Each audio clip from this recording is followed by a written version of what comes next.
Rice has long been a foundational food in many cultures across the globe.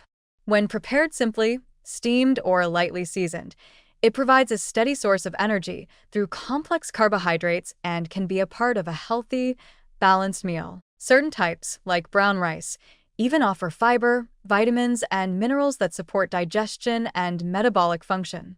Similarly, oils such as olive oil, avocado oil, or other plant-based fats can be beneficial in moderation. They provide essential fatty acids, support brain health, and help absorb fat-soluble vitamins. But when you combine rice and oil in the worst possible way, by deep frying them, you don't get a nourishing dish. You get a high-calorie, low-nutrition food bomb. And deep-fried rice balls are exactly that, a caloric overload wrapped in a deceptively appealing crunch. The problem begins with how these rice balls are constructed. What started as a simple way to use leftover rice has become a popular snack, often stuffed with cheese, meats, or sauces, then coated in breadcrumbs and plunged into scalding oil. The result is a dense, oily, calorie-packed item that's a far cry from the healthful simplicity of steamed rice with a drizzle of healthy oil. Once deep-fried, even a small rice ball can easily contain 200 to 300 calories. Multiply that by a few pieces, and you've quickly surpassed the calorie count of a full meal, but with a fraction of the nutrients. Deep frying radically alters the nutritional profile of any food, and rice is no exception. When rice is fried, it absorbs a significant amount of oil, especially when the surface area increases from a breadcrumb coating. The heat of deep frying also destroys any potential benefits of the oils used, especially if the oil is reused multiple times, a common practice in commercial kitchens and street food stalls. This degrades the oil, forming trans fats and oxidation products that are not just unhealthy, but actively harmful to cardiovascular health. Consuming these altered fats regularly increases inflammation in the body and contributes to arterial plaque buildup, leading to an elevated risk of heart disease and stroke. Moreover, deep-fried rice balls offer little in terms of satiety. They're compact, easy to overeat, and often consumed as finger foods or snacks. But these snacks can quickly add up to the caloric equivalent of a full meal, without delivering the same feeling of fullness or nutritional balance. Their high fat and carbohydrate content triggers a surge in insulin and energy, followed by a crash that leaves you hungry again soon after. This cycle is particularly damaging for people trying to manage their weight, blood sugar, or cholesterol levels. It's also worth considering what's usually paired with deep-fried rice balls. They're rarely eaten alone. Often, they're dipped in sauces that are loaded with even more sugar, salt, and fat. Think spicy mayo, aioli, or sweet chili sauces.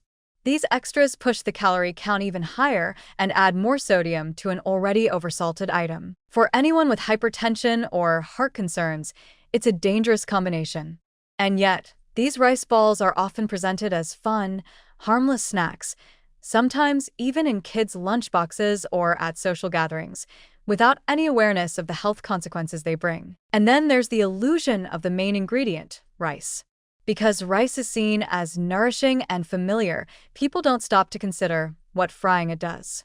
There's a false sense of security that comes from the idea that this food, at its base, is just rice.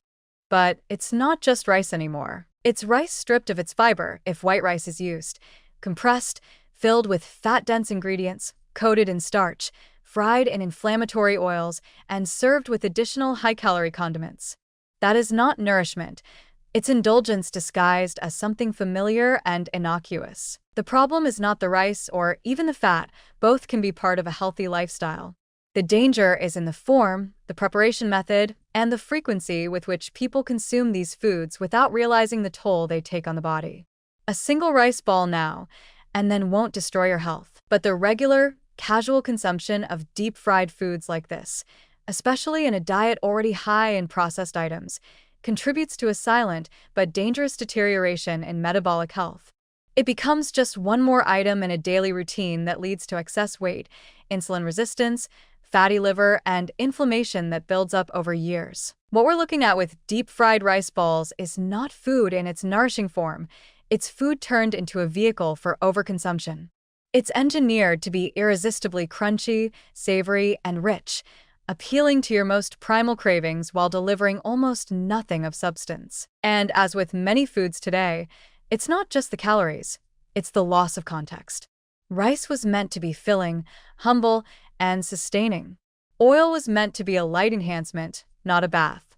The combination, when misused, becomes a trap. If we don't start recognizing these modern culinary distortions for what they are, we risk normalizing meals and snacks that actively work against our health. Deep-fried rice balls may look like innocent street food or party treats, but behind the golden exterior lies a recipe for long-term damage, one that quietly undermines your body's ability to manage energy, recover from stress, and stay resilient against disease. So next time you bite into one, remember, it may taste comforting, but it's anything but comforting to your health.